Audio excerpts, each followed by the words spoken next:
오늘은요, 삶의 계자시 제3단원의 두 번째 시간, 전체적으로 말하면 14번째입니다.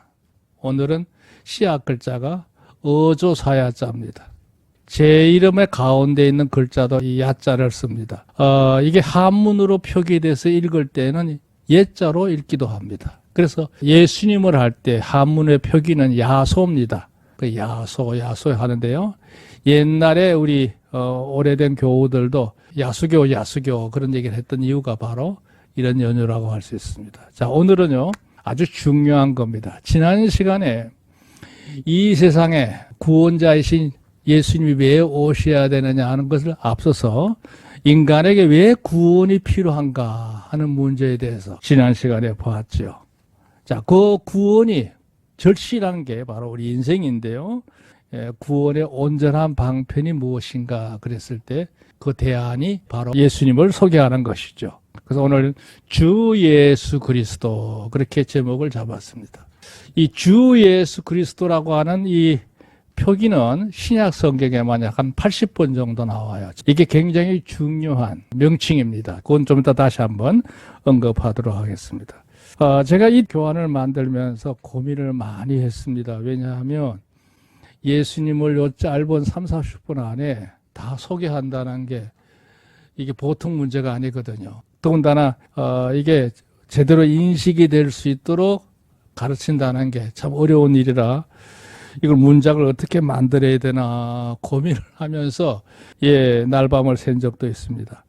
어쨌든 간에 여러분 오늘 문장이 조금 평소와 다르게 조금 더 어렵습니다. 그러나 이해를 하실 때 팁이에요.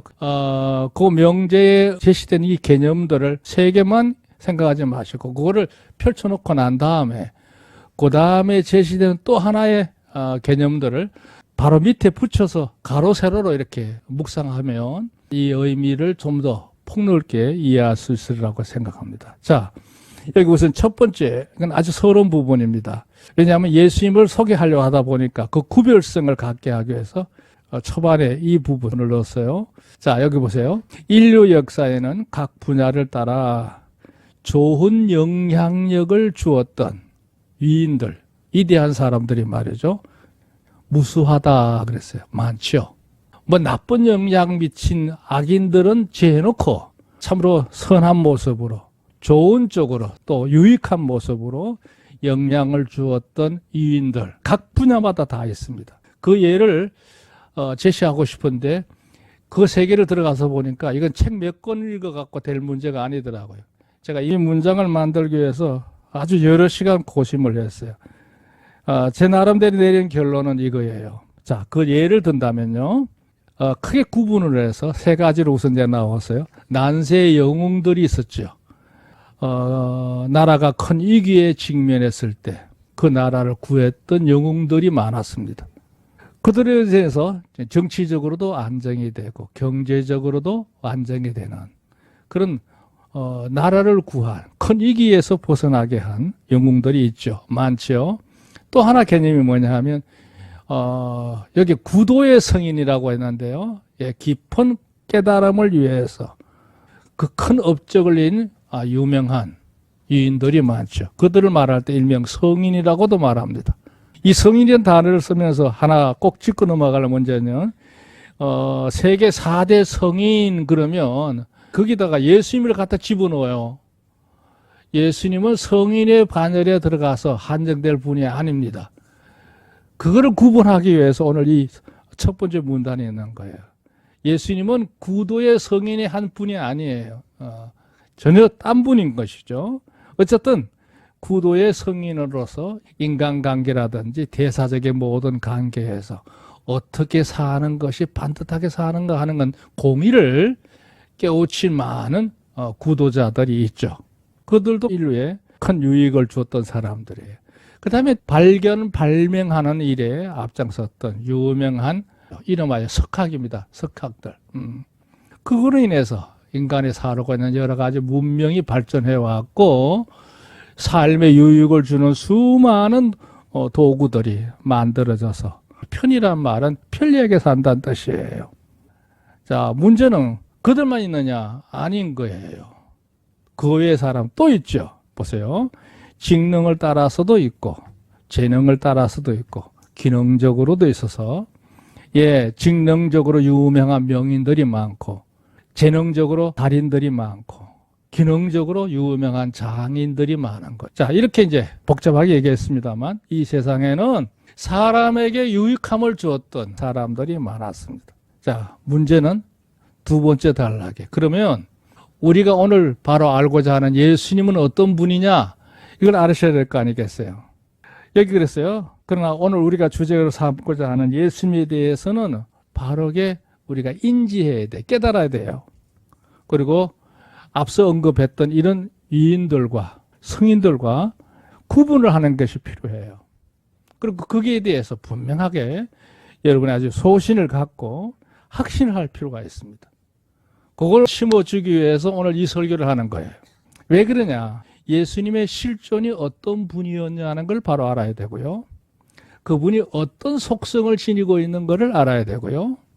그분이 우리 인간 세상에게서 그 자신을 나타내기 위한 수단으로서 계시할 때 어떻게 하셨는지 이걸 아주 기초적으로 알아야 됩니다.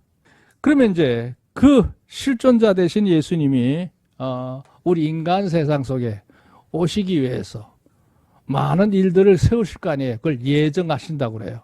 하나님의 예정 속에 예수님이 이 세상에 오셨거든요. 그 예정. 그 다음에 그분이 우리 인간 세상에 인간의 몸을 입고 오시잖아요. 성육하는 과정. 그리고 왜 오셨느냐 그랬을 때 그분의 목적이라고 할 수 있죠. 우리 인간의 모든 죄 문제를 근본적으로 온전히 해결해 주시기 위해서 대속자로 오신 거예요. 자, 이게 두 번째 단락이에요. 자, 세 번째 단락이 뭐냐? 우리의 자세입니다. 그분을 우리 마음에 온전히 믿음으로 영접하는 게 필요해요. 그리고 내 입으로, 내 행함으로 고백하는, 시인하는 과정이 필요하고요. 그렇게 될 때 우리에게 엄청난 축복이 주어지죠. 하나님의 자녀로 거듭나는, 새로 그 이름이 하늘로부터 내려지는 인정을 받는 칭의 역사가 이루어지는 거죠. 그걸 이름하여 다 아울러서 중생이라고 그래요. 이렇게 될 때 하나님의 자녀로서 살아가게 되는 거고 우리에게는 재림의 소망이 있는 거고 장차 우리는 하나님 나라 가서 천국의 영생함을 누리는 백성님을 믿으시기를 바랍니다. 이 모든 걸 다 아우러서 이해해야 되는 분야가 바로 예수님에 대한 이해예요. 그래서 오늘 여기 두 번째 문단에 나와 있는 의미를 바로 아셔야 돼요. 그리고 역사 속에 예수님도 위대한 영향력을 끼쳤지만 그냥 단순한 보통 일반 명인들, 그런 장인들, 달인과 같은 경지에 있는 분이 아니고 그분은 근본적으로 우리에게 또 다른 중요한 분이라는 사실을 우리가 오늘 안다는 게 참 중요해요. 그래서 오늘 주보에 보면 세 단락으로 나누어서 설명하려고 합니다. 첫째 하나가 바로 뭐냐면 예수님의 신상 명세예요. 그분이 과연 어떤 분이었느냐고 하는 것을 이해하는데 좀 도움을 갖기 위해서 방금 읽었던 우리 요한복음 1장을 읽은 겁니다. 이 요한복음은요 굉장히 중요한 복음서입니다. 보통 사복음서 하면 마태, 마가, 누가 요한복음을 얘기하지만 요한복음은 별도로 생각해서 공간복음 속에 들어치지 않아요. 왜냐하면 이 요한복음의 가장 주된 목적은 예수님의 성육신 하심과 그분의 대속의 삶을 통해서 이루신 구원에 대한 문제를 집중적으로 다루고 있는 책이 바로 요한복음이에요. 거기에 비해서 이제 마태나 마가나 누가복음서 같은 경우에는 인간적인 이해로서 예수님이 어떤 분이냐고 하는 걸 도움을 주기 위해서 이 세 권의 서신이 있는 거죠. 그러니까 우리는 예수님을 섬길 때 그냥 세상에 위대한 영향을 주었던 분을 흠모하는 대상으로 예수님이 아니고 참 하나님의 아들이셨던 예수님, 오직 하나밖에 없는 유일한 구원자이신 예수님, 그 예수님을 바로 이해하는데 이 요한복음 우리가 도움을 받았으면 좋겠습니다. 자, 오늘 참고적으로 중요한 점은 여기 주보 옆에 간주에 보면 세 개의 지난주 도표를 올려놨죠. 태초의 인간의 모습, 그리고 현재 상태, 그리고 인간들이 구원의 문제를 해결하기 위해서 가지는 여러 가지 수단들에 대해서 설명했습니다. 이게 과연 가능하냐? 안 된다는 거죠. 그래서 하나님께서 이 문제를 해결하는 유일한 대안으로 제시해 놓은 것이 바로 예수님이라는 것이죠. 그래서 오늘 여기 네 번째 도표가 밑에 이제 나와 있으니까요. 그럼 좀 이따 다시 한번 설명하도록 할게요. 자, 여기 1대지에 여기 1번. 예수님이 어떤 분이시냐? 여러분이 어떤 사람으로부터 그렇게 질문을 받았다고 합시다. 그럴 때 그 질문하는 사람의 의도도 알아야 되고 또 그 사람의 지적인 수준이나 영적인 수준의 그 정도도 알아야 되고 그리고 얼마만큼 이 사람에게 인식을 시켜줘야 될 것이냐고 하는 상황에 대해서 먼저 파악하는 게 중요해요. 중요한 점은 내가 예수님을 잘 모르면 뭐 이것도 저것도 안 되는 것이. 그래서 어떤 질문을 받았을 때 적절하게 지혜롭게 잘 증거할 수 있는 준비가 필요한데 그게 뭐냐? 상식적으로도 필요하고요. 교리적으로도 할 수 있어야 되고 중요한 건 내가 단호하게 상대에게 예수님에 대해서 증거할 수 있을 정도가 되어야 제대로 된 건강한 그리스도인이라고 말할 수 있습니다. 그렇게 되려면 우리가 일상생활 속에서 영적인 실력을 키워야 되고요. 그 다음에 영적인 실력만 아니라 그에 준하는 아주 현명한 바른 판단, 지혜도 필요하고요. 그런 기회가 왔을 때 예수님에 대해서 궁금해하는 그가 누구든가 물은하고 그에게 예수님을 분명하게 증거할 수 있는 기회로 삼고 잘 소개할 수 있는 그런 성도가 된다는 거 굉장히 중요한 거죠. 이건 우리가 해야 될 필연적인 사명이라고 생각해요. 그 어떤 분은 그런 얘기를 해요. 나하고 30분만 시간이 주어지면 나는 이 사람에게 예수님을 증거할 대상자라고 생각한다. 그렇게 의식을 갖고 산다. 그런 사람을 봤어요. 참 귀한 중심이라고 생각합니다. 자, 두 번째 보세요. 예수님의 실존과 속성. 이거 중요하죠. 그분이 언제부터 실제로 계셨는지. 두 번째 단계가 바로 인간의 몸을 입고 오신 성육신과 대속의 사역에 대해서 설명하고 이 두 가지가 합쳐져서 구원의 교리입니다. 교의라고도 하는데 뭐 가르침이나 교리를 다 포함한 말이에요. 그래서 구원에 관한 교의 그거를 우리가 제대로 깨달아야 되고 삼인이 필요해요. 인지가 필요하고 인정이 필요해요. 내 마음의 확신을 말하는 거예요. 그 다음에 그거를 증거할 수 있는 능력을 갖추는 게 필요해요. 그러려면 신구약 성경의 도움을 받아야 되는데 다 이미 예수님에 대해서 신구약 성경에 그대로 이 문제가 다 제시되어 있어요. 뭐 다른 신비한 영적인 능력을 가지고 예수님을 소개할 이유가 없습니다. 가장 중요한 계시의 기관은 성경이에요. 성경을 통해서 예수님을 바로 알면 돼요. 이미 다 제시가 되어 있으니까요. 곧 예수님께서는 만유의 시작이시고 또한 이 모든 세상의 모든 것을 다스리는 주저자가 되시고 중심이 되시기 때문에 예수님을 소개하는데 그렇게 어려움이 없습니다. 자, 3번. 예수님은 본래 영원 전부터 계셨던 하나님의 본체이셨으나 그랬어요.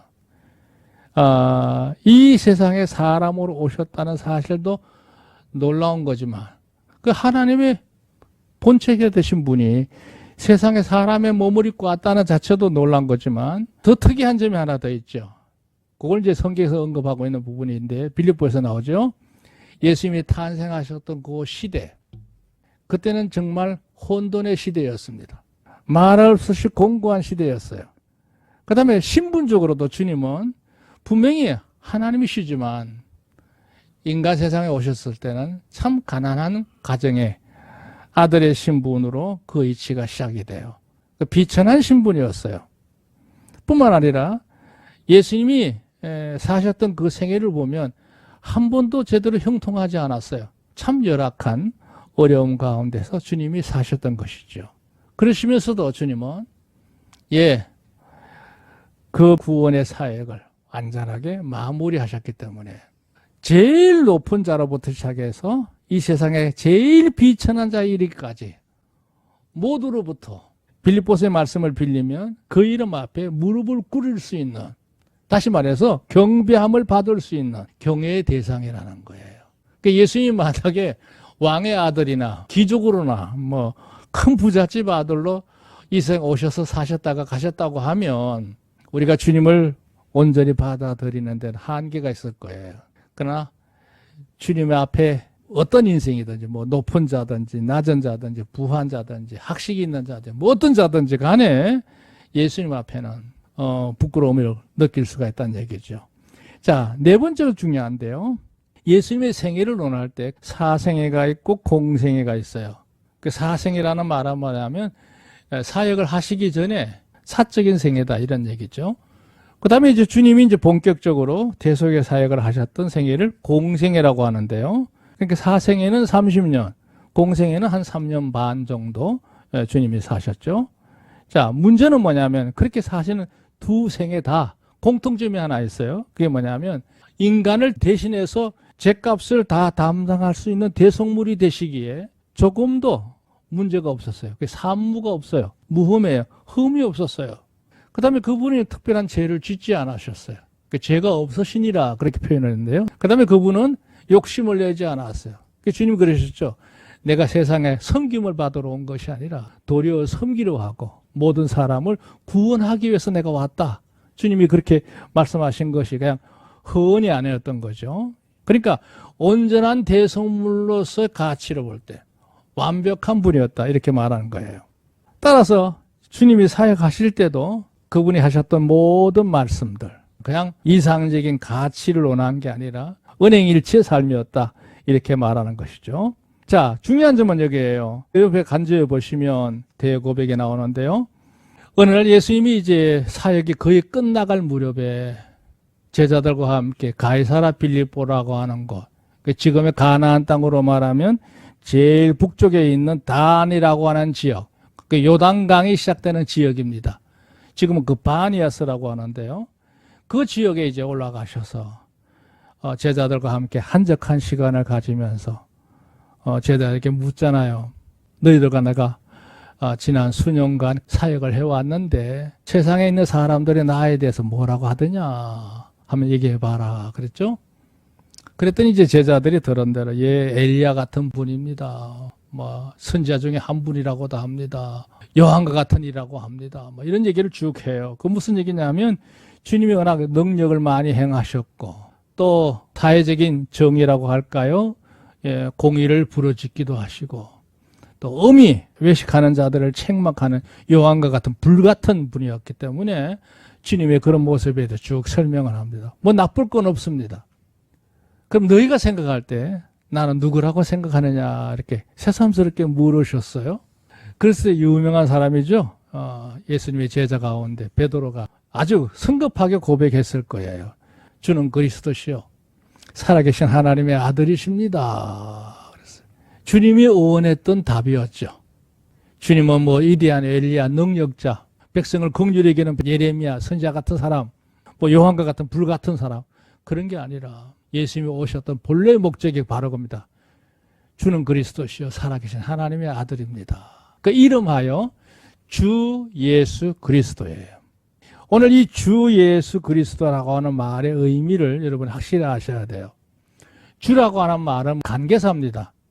모든 사람의 관계가 가족 관계, 뭐 친구 관계, 이웃 관계, 동료 관계, 형제 관계, 쭉 관계가 있듯이 주님과 나와의 관계는 어떤 관계냐? 바로 나의 주인이라는 뜻이에요. 또 이 주라고 하는 이 의미 속에는 하나님이라는 의미도 있고요. 당신은 나의 생명입니다 하는 의미도 있어요. 나의 머리가 되신 분 이런 의미를 다 담고 있는 게 바로 주라는 의미예요. 그 다음에 이제 예수죠. 예수. 우리 인간적으로 말하면 개인적인 이름입니다. 이름. 근데 이 이름은 누가 지어줬느냐? 하나님께서 가브리엘 천사를 통해서 마리아하고 요셉에게 명시해서 태어나거든 이름을 예수라 하라 그랬어요. 예수. 이 예수라는 말이 그 헬라어 언어에는요, 예수스라고 하는 단어의 목적격이에요. 무슨 얘기냐면 구약시대 모세의 후계자였던 여호수아 이름이 바로 예수스입니다. 이 뜻이 여호와는 구원이시다. 구원자. 주님이 태어나실 때 천사가 얘기합니다. 태어날 그분은 이 생에 있는 모든 사람을 죄로부터 구원하는 자다는 의미를 담기 위해서 이름을 예수라고 한 거예요. 그 다음에 이제 그리스도라는 말을 썼죠. 이건 아주 특별한 용어인데요. 이스라엘 사람들 같은 경우에 왕을 세울 때 대관식을 하지 않습니까? 그럴 때 제사장이 그 왕의 머리 위에다가 기름을 이렇게 부어요. 그 무슨 얘기냐? 이제 이 백성들 가운데서 왕으로 세움을 받았다는 의식이에요. 중요한 점은 기름은 아무나 붓는 게 아니에요. 한 사람에게만 부어야 돼. 또 하나, 제사장을 세울 때 제사장의 머리에도 기름을 붓습니다. 무슨 얘기냐? 하나님 앞에 이 예배를 집전하는 제사장으로서 구별됐다는 의미를 짓기 위해서. 또 하나, 하나님의 말씀을 전가하는 선지자들에게도 기름을 부었어요. 근데 예수님의 이름에도 이분은 세상에서 사람들을 구원할 자로 특별히 세움을 받았다, 택함 받았다고 하는 의미를 담는 말이 바로 그리스도예요. 그러니까 예수님만이 구원자라는 의미를 담기 위해서 주 예수 그리스도 이렇게 쓰는 거죠. 그러니까 그리스도란 말을 히브리에서는 메시아라는 말을 쓰기도 하고 중화권에 있는 나라에서는 구세주라는 말을 쓰기도 해요. 같은 의미예요. 특별한 오직 한 분이라는 의미를 담고 있어요. 예수님은 그냥 평범한 이인 중에 한 분이 아니라 여러분의 진정한 주인이 되고 왕이 되고 머리가 되고 생명이 되고 하나님이 되시기를 주님은 축원합니다. 그분 외에는 구원자가 없다는 얘기를 의미하는 것이죠. 자, 두 번째 컨텐츠에 보면 예수님의 일 한 분이 어떻게 실존의 삶을 진행해 왔는지를 보겠어요. 자, 1번이 하나예요. 영원에서 영원으로 그랬어요. 예수님은 이 세상 오시기 전에 어떤 분으로 계셨느냐 그랬을 때 밑에 그 도표가 나왔죠. 의지 세계 속의 하나님이에요. 아까 읽었던 본문의 말씀 보면 태초에 말씀이 계시니라 그랬어요. 성경의 태초에라는 단어가 두 가지 유형이 나오는데요. 바로 오늘 요한복음 1장 1절에 나오는 이 태초에라는 개념하고요. 창세기 1장에 성경의 시작에 태초에 하나님이 천지를 창조하시니라고 하는 그 태초에라는 개념이 나와요. 거기서 나오는 태초의 개념은 그러니까 소위 말하면 A라는 지점부터 B라는 지점이 진행이 될 때 그 시작점이 되는 지역이 창세기 1장 1절에 나오는 태초의 개념이에요. 그러니까 유한의 시작이에요. 그 끝날 때가 오는 거죠. 그러니까 우리가 사는 이 세상에 영원히 진행되는 게 아니고 시작을 하는 날이 있었죠. 끝나는 날이 온다는 거죠. 그러니까 지금도 많은 학자들이 이 지구에 사람이 살 수 있는 환경이 과연 언제까지 진행이 될까? 조금 전 과학자들이 말하기를 그렇게 오래 살지 못할 것 같다. 여러 가지 이유적인 면에서. 그래서 환경적인 요인도 있고 또 사람이 먹고 살아야 되니까요. 식량적인 문제도 있고 또 사람이 감당할 수 없는 수많은 악한 질병들이 너무 많이 생겼고 거기다가 하나 더 추가한다면 사람은 서로 공존하면서 이렇게 유기적인 관계를 가지고 살아야 되는데 사람의 인성이 변해서 너무 극악해지게 되니까 이제는 사는 게 그렇게 큰 낙이 아닐 수 있는 이 제한적인 은혜 이런 생각을 살고 있죠. 앞으로 이제 전쟁도 많아질 겁니다. 무자비한 사륙들이 많아질 거예요. 뭐 그리 이런 세상에서 천년이고 만년이고 살고 싶겠어요. 그러니까 이런 모든 환경적인 요인도 이 지구의 종말을 채쳐가고 있다. 그런데 문제는 이 세상을 주관하시는 하나님 입장에서 볼 때 이 세상, 이러한 세상을 계속해서 보존할 것이냐? 아니에요. 이미 성경에 예고하고 있어요. 세상이 곧 끝나는 날이 온다. 어떻게 하늘이 마치 종이가 타서 말려가지고 사라지는 것처럼 우주 전체가 불에 타서 풀어지고 녹아지는 역사가 일어난다 하니까 아마 핵전쟁을 얘기하는 것 같아요. 세상의 모습이 그렇게 마무리가 되고 모든 걸 정리하신 하나님께서 이제 세상을 심판하는 역사가 있을 것임을 이미 성경에 예고하고 있습니다. 자, 문제는 우리가 살고 있는 천지 창조부터 지금 살고 있는 세상 그리고 이 세상에 끝날 때까지 세계를 시공세계라고 그래요. 그 이전에 주님은 이미 계셨던 거죠. 그게 뭐냐? 어지세계 속이에요. 예수님이 실존이에요. 그분은 하나님으로부터 이미 세상이 창조되기 이전부터 영원 전부터 계셨던 분이고 그리고 이 세상도 함께 계셨고 장차 이 세상에 사라지면 하나님의 심판 다음에 오는 세상이 바로 펼쳐지게 되죠. 그걸 흔히 말할 때 무궁세계라고 그래요. 그러니까 우리가 살고 있는 현재 시공세계 넘어 무궁세계가 우리 앞에 앞으로 도래하게 될 것이라고 믿으시길 바랍니다. 주님은 어떤 분이냐? 이미 시공세계 이전에 어지세계 속에 이미 주님은 계셨던 거다. 그렇게 논할 수가 있죠. 여기 재미있는 간주 하나 넣어놨는데 이렇게 보세요. 하나님의 실존은 사람의 의식과 도량을 초월하는 분이다. 인간이 가늠할 수 있는 분이 아니에요. 그렇기 때문에 인간의 제한적이고 불완전한 그런 이해를 가지고 하나님에 대해서 이러쿵저러쿵 함부로 논하면 안 된다는 거예요. 성경에 기록한 그대로 믿는 것이 최상의 방법입니다. 자, 두 번째 재미있는 거 하나 넣어놨는데요. 예수님의 실존을 얘기할 때 증명하는 또 하나 문제예요. 보세요. 역사에서 기준이 되신 분이 예수님이에요.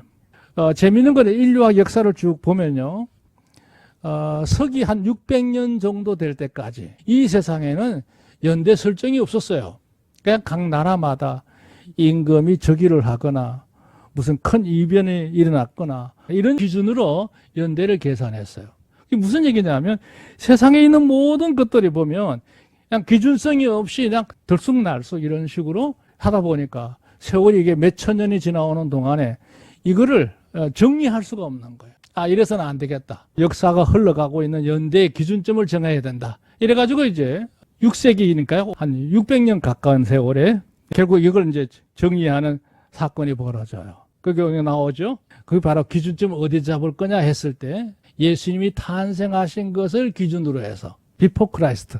그러니까 예수님이 탄생하기 전에 세상은 거꾸로 올라가고요. 그 이후의 세상은 이렇게 진행이 돼서 현재 2023년이 된 거예요.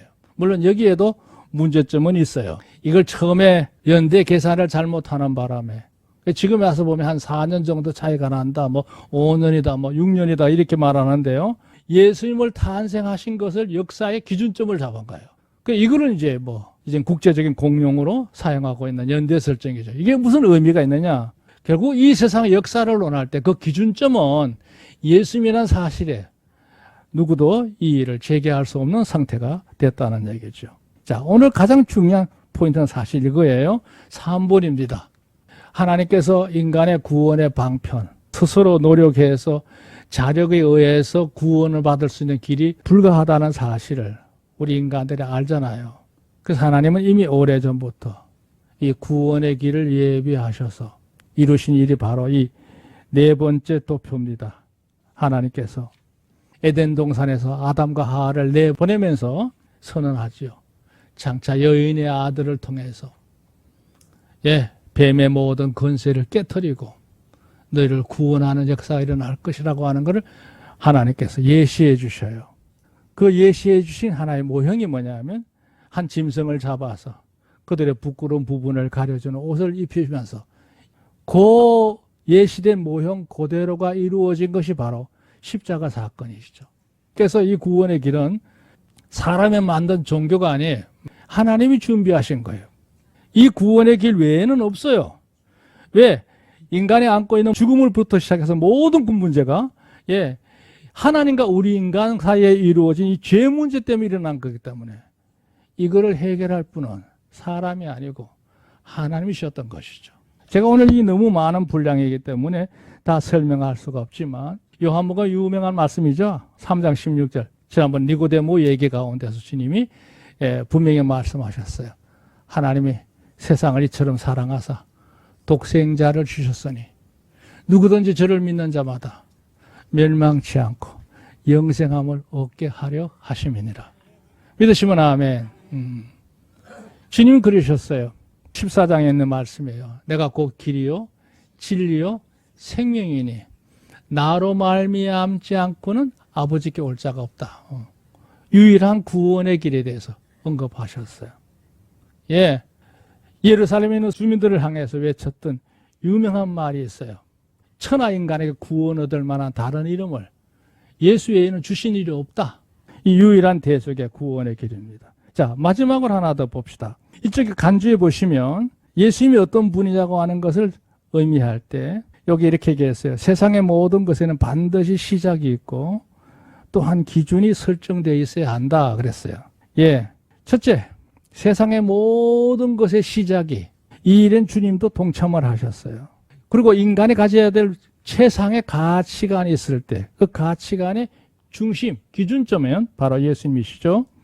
또 모든 역사, 아까 연대를 얘기했을 때 역사 연대를 측정할 때 그 단위의 기준도 역시 주님이셨고요.